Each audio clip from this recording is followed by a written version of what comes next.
ఎవరో ఒక పుణ్య దంపతులు మీ ఇంటికి వస్తారు ఆ రోజు. లేదు, ఒక్కొక్కసారి ఏమీ తెలియనిటువంటి రూపంలో పరమాత్మ ఇంటికి వచ్చి కూర్చుని ప్రసాదం తీసుకుని వెళ్ళిపోతారు. వచ్చి తీరుతాడు భగవానుడు. ఎలా వస్తాడు అంటే మీరు గుర్తుపట్టలేరు. ఆ రూపంలో వస్తాడు. అందుకే బాగా అలవాటు చేసుకోండి. మీరు పూజ పూర్తి చెయ్యగానే మీ ఇంటికి ఎవరు వస్తారో వారికి తప్పకుండా మీరు ఏదో ఒక పదార్థాన్ని ఇచ్చి పంపడం నేర్చుకోండి.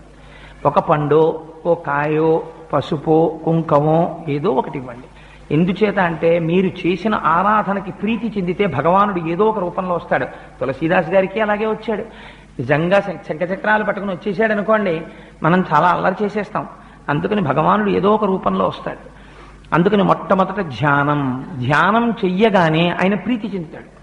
మీరిక్కడ ధ్యానం చెయ్యగానే మీరు ఎదురుగుండా ఉన్నటువంటి పూజామూర్తిలోకి ఆయన ఆవాహనమవుతాడు, ఆయన వస్తాడు.